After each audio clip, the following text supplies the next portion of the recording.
សួស្តីបងប្អូនទាំងអស់គ្នាថ្ងៃនេះ Channel សតបរានខ្មែរអង្គរសូមចែករំលែកនៅចំណេះដឹងទាក់ទងទៅនឹងថ្នាំទឹកនោមប្រៃនិងប្រសិនបើបងប្អូនមានអាការៈជំងឺទាក់ទងទៅនឹងទឹកនោមប្រៃដែលបណ្ដាលឲ្យយើងហើមខ្លួនណានឹងហើមខ្លួនហើមដៃហើមជើងភ្នែកហ្នឹងក៏ហើមដែរមិនមែនតែទៅនឹងភ្នែកឡើងហើមស្ពុលមុខអីហ្នឹងហើមស្ពុលដៃខ្លួនប្រានជើងយើងអីហ្នឹងហើមស្ពុលហ្នឹងហើយមានពេលខ្លះយើងច្រឡំជាមួយនឹងជំងឺក្រិនថ្លើមទីកទឹកដែរបងប្អូនព្រោះជំងឺទីកទឹកហ្នឹងក៏វាហើមដែរហើមដៃហើមជើងហើយនឹងហើមពោះជំងឺទឹកនោមប្រៃហ្នឹងកាលណាដល់កំណត់វាក៏វាហើមពោះដែរពោះយើងដូចទីកទឹកអញ្ចឹងឯងឡើងធំពោះនឹងឯងហើយដៃជើងហ្នឹងវាហើមដៃហើមជើងហើមភ្នែកអីចឹងណាប៉ុន្តែយើងមើលទៅលក្ខណៈសម្គាល់អីហើយបើសិនមកយើងបានទៅពេទ្យទៅអីគេពិនិត្យមើលឲ្យដឹងថាជាជំងឺទឹកនោមប្រៃហើយបងប្អូនអាចសាកប្រើនៅថ្នាំនេះទៅហ្នឹងហើយវាមិនខកបំណងទេហើយក៏មិនអស់លុយអីច្រើនដែរគ្រាន់តែយើងអាចដើររកខ្លួនឯងបានអញ្ចឹងណាអញ្ចឹងថ្នាំនោះវាមាន4មុខបងប្អូនមាន4មុខបងប្អូនអាចសាករកប្រើទៅហ្នឹងហើយអញ្ចឹងថ្នាំហ្នឹងវាមាន4មុខបងប្អូនអាចកត់ត្រាចំណាំទុកទៅក្រែងនឹងបានជាប្រយោជន៍ដល់ថ្ងៃក្រោយនៅពេលដែលយើងជួបមានបញ្ហាអីយើងដឹងអញ្ចឹងណាយើងមានថ្នាំឱសថសម្រាប់ជួយព្យាបាលស្រាប់អញ្ចឹងមុខទី1ហ្នឹងឈ្មោះថាដើមរាំងសាបបងប្អូននេះរាំងសាបហើយរាំងសាបយើងយករាំងសាបផ្កាសអញ្ចឹងឯងហើយបងប្អូនមើលលក្ខណៈសម្គាល់ទៅផ្ការាំងសាបហ្នឹងគឺមានផ្កាជាក្រជុំអញ្ចឹងស្តៀងទៅនឹងផ្កាដកខឹមដែរបងប្អូនគ្រាន់តែផ្កាដកខឹមវាពណ៌ក្រហមអញ្ចឹងណាហើយរាំងសាបគឺផ្កាវាគឺពណ៌ក្រហមហើយវាស្តៀងទៅនឹងដកខឹមវាជាកញ្ចុំដូចគ្នាអញ្ចឹងឯងរាំងសាបហ្នឹងក៏វាមានដូចជា2ប្រភេទអីចឹងដែរមានខ្លះក៏ផ្កាពណ៌ក្រហមហើយខ្លះក៏ផ្កាពណ៌សអញ្ចឹងណាហើយមួយប្រភេទទៀតគឺជារាំងសាបវល្លិហ្នឹងហើយប៉ុន្តែយើងមិនយករាំងសាបអីផ្សេងទេយើងយករាំងសាបពណ៌ផ្កាពណ៌សអញ្ចឹងបងប្អូនហ្នឹងផ្កាសជាកញ្ចុំអញ្ចឹងណាហើយបងប្អូនមើលលក្ខណៈសម្គាល់វាទៅរាំងសាបគឺវាផ្កាវាពណ៌សកញ្ចុំអញ្ចឹងហើយស្លឹកវាក៏ដុះទល់តងគ្នារលោងអញ្ចឹងណាបងប្អូនហ្នឹងហើយជាទូទៅគេដាំនៅតាមផ្ទះតាមរបងតាមមុខផ្ទះគេអញ្ចឹងដោយសារតែគេ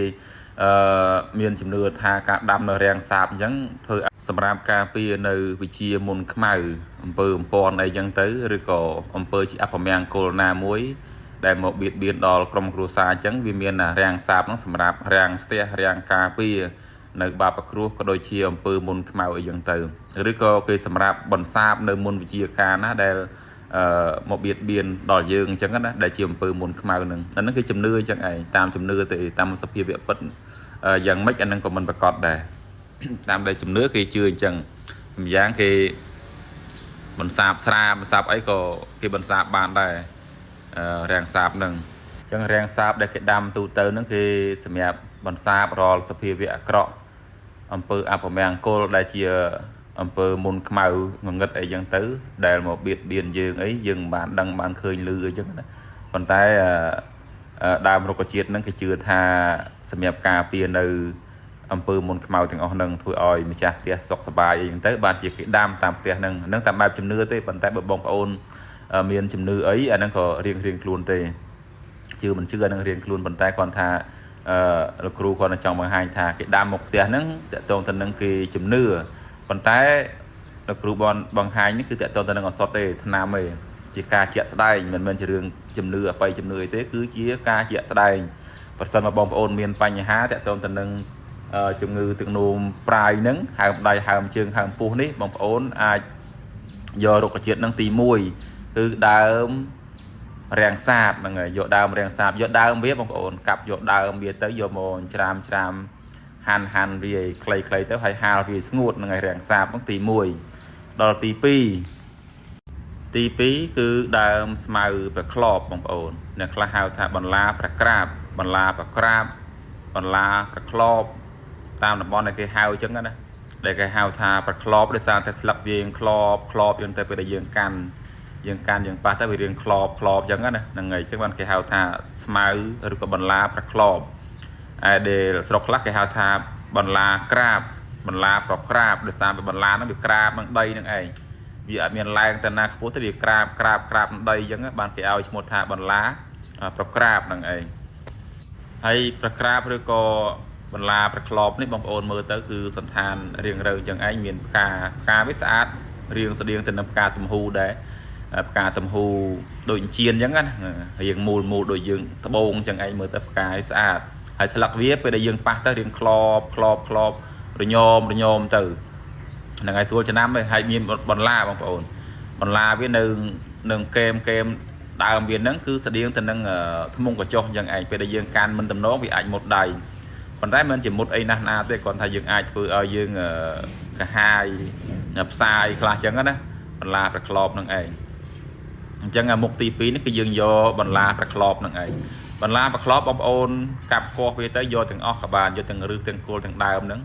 យកមកឲ្យលាងទឹកឲ្យស្អាតទៅបងប្អូនច្រាមវាអញ្ចឹងណាច្រាមវាទុកដាក់ឲ្យស្រួលបួលទៅហាលវាសពបទៅកុំឲ្យហាលវាខ្លាំងពេកហាលវាសពបទៅសម្រាប់យកមកលាយជាមួយនឹងថ្នាំទី1មិញនោះគឺរាំងសាបអញ្ចឹងយើងបាន2មុខហើយបងប្អូនអញ្ចឹងទី1គឺដើមរាំងសាបឯទី2គឺស្មៅប្រក្លបហ្នឹងឯងទី3ចំណែកឯទី3គឺដើមស្គួយបងប្អូនស្គួយនេះដូចបងប្អូនមើលនៅក្នុងរូបភាពអញ្ចឹងស្គួយគឺវាមានដើមអញ្ចឹងឯង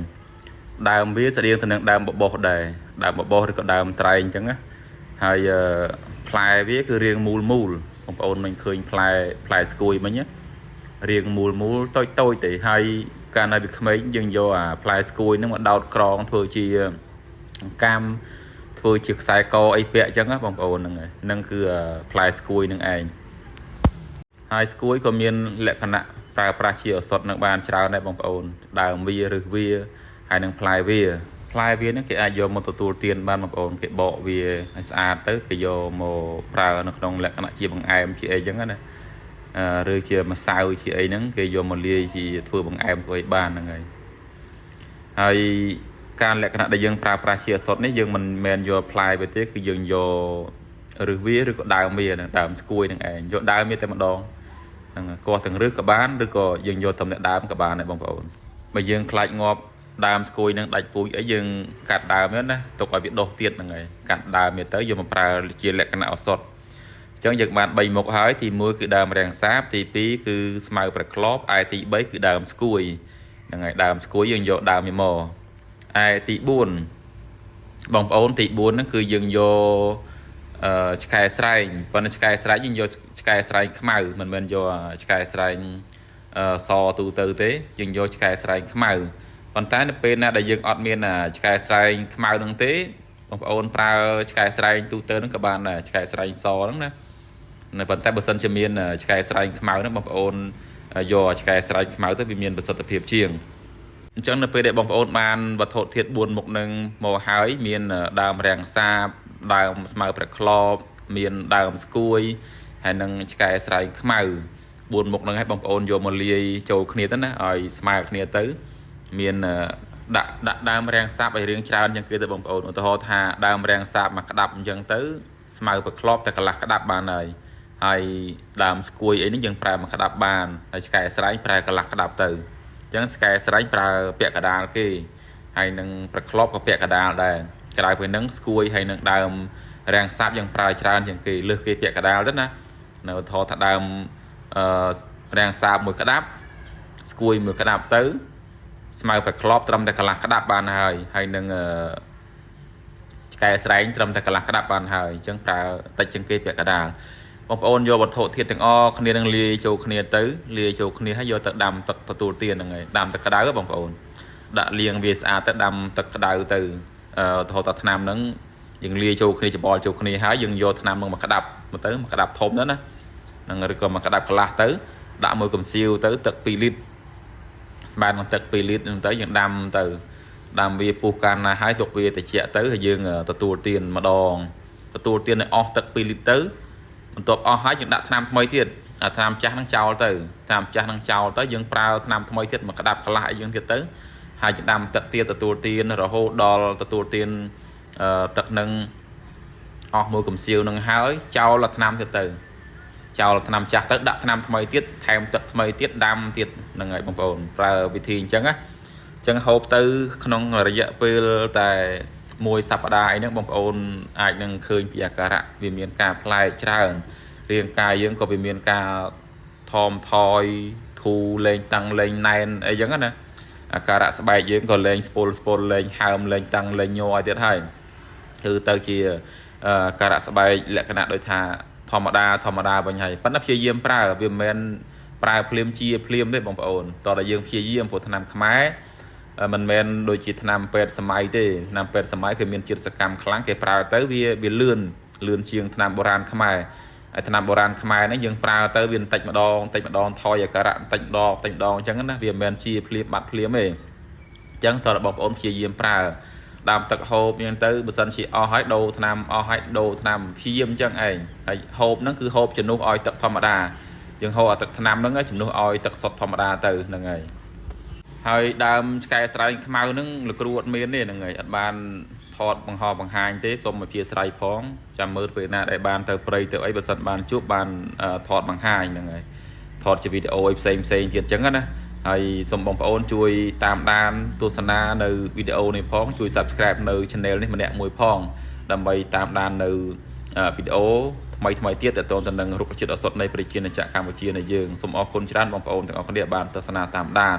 សូមជូនពរសុខសប្បាយចម្រុងចម្រើនសុខភាពល្អអាយុវែងទាំងអស់គ្នាអរគុណច្រើន